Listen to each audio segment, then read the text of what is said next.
We're gonna start by using a hot glue gun to glue these forms together. After we have them all glued, I got a piece of cardboard, traced one of the circles, and I'm gonna cut just inside the line that I drew. And you're gonna get your hot glue again. You'll just wanna decide what color you're gonna wanna paint your form. And again, you could leave this just as is if you like something a little more simple. I like simple sometimes, but today I'm just gonna take it up a couple notches with some color, and I'm just gonna draw some shapes on here. So what I'm doing is putting a filler piece in the bottom and just popping that guy right on top. And we have our DIY flower pots all set up in my daughter's room. I think they turned out super cute and they match her room so well.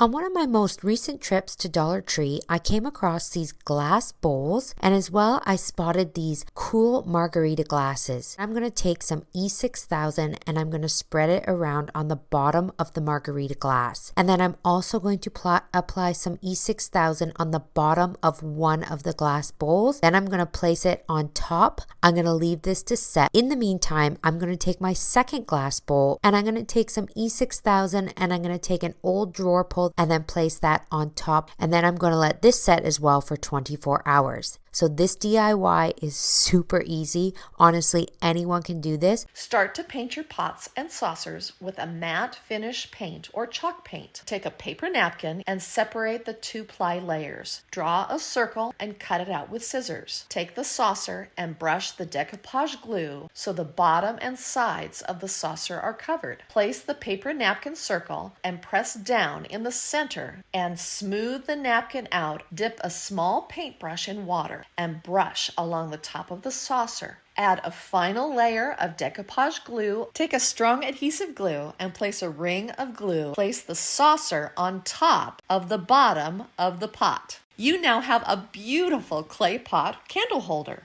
I saw these lemons recently. I grabbed this stick outside. I'm going to snip them off the plastic branch that they came on. It's time to attach them to my real branch. It's time to add these beautiful faux lemons. I want the lemons to look natural, so I'm going to attach them under the leaves. To keep the tree securely in place, I'm going to use some floral foam. I'm going to use some of the bright green moss here to cover up that foam. My new mini lemon tree adds the perfect pop of color that I was looking for and was a breeze to put together. I have some clear plastic Christmas ornaments stuck on some wooden skewers and popped into an old piece of styrofoam. I'm using some Krylon sea glass spray paint. And I have some nautical netting, and I'm going to put it around the ornaments. I'm just using a little hot glue to secure it at the top. I'm just going to let the glue set, and then I'm going to trim off the tops. To finish off our faux nautical floats, I'm using some jute. Look at them. They look like real glass, don't they? I love this project. They're so cute. First, we're going to spray paint. I'm using Rust-Oleum Satin Heirloom White and Rust-Oleum Stone. We're going to take some painter's tape. You kind of want to rough tear one edge of it.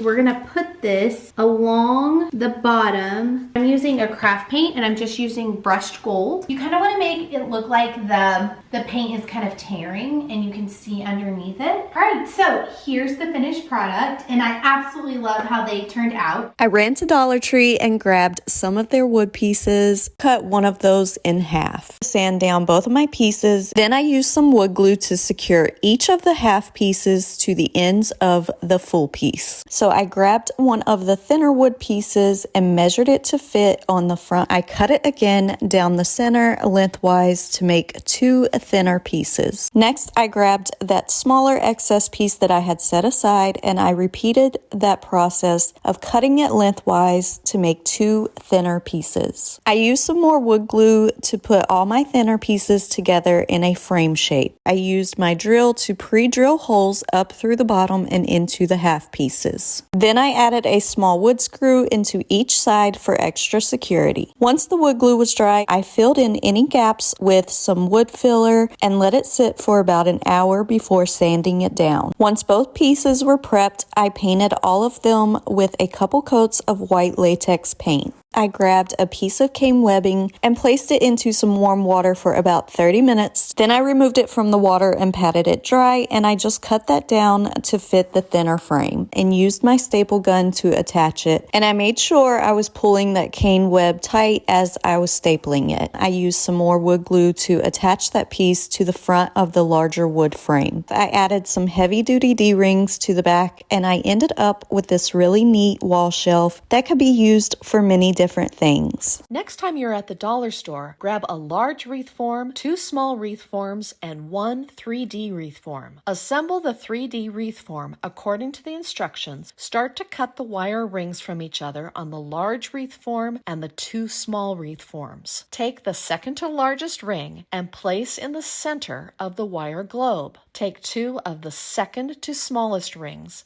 and attach them horizontally between the center ring and the bottom of the globe. Take the smallest rings and attach them horizontally to each end of the globe, securing with floral wire. Starting at the top of the globe, tie a piece of jute twine in a secure knot. Start to loop and weave the jute twine over and under. Once finished with one section, skip the section beside it and start to weave the jute in the next section in the same direction. Work your way up the globe and weave the jute in every other section. Once you have the horizontal sections complete, start to weave the alternate sections vertically. Take a light cord and attach it to the top of the globe with the bulb hanging in the center of the globe. Use a very low wattage bulb that does not get hot. Hang your woven jute light fixture from a hook on the ceiling and turn on the light. Separate the layers of a patterned paper napkin. Cut the paper napkin as needed. Now we are going to actually iron the paper napkin onto the taper. Heat and iron to medium-low heat, not too hot. Let the candle cool and start to use in your own home decor. Fill a heat-safe container with hot water between 100 and 110 degrees. Place a taper candle in the hot water and let sit for 10 minutes. Paraffin candle works best for this. After 10 minutes, pull the candle from the water and then wrap the candle in some wax paper. Take a rolling pin and press down on the middle of the candle.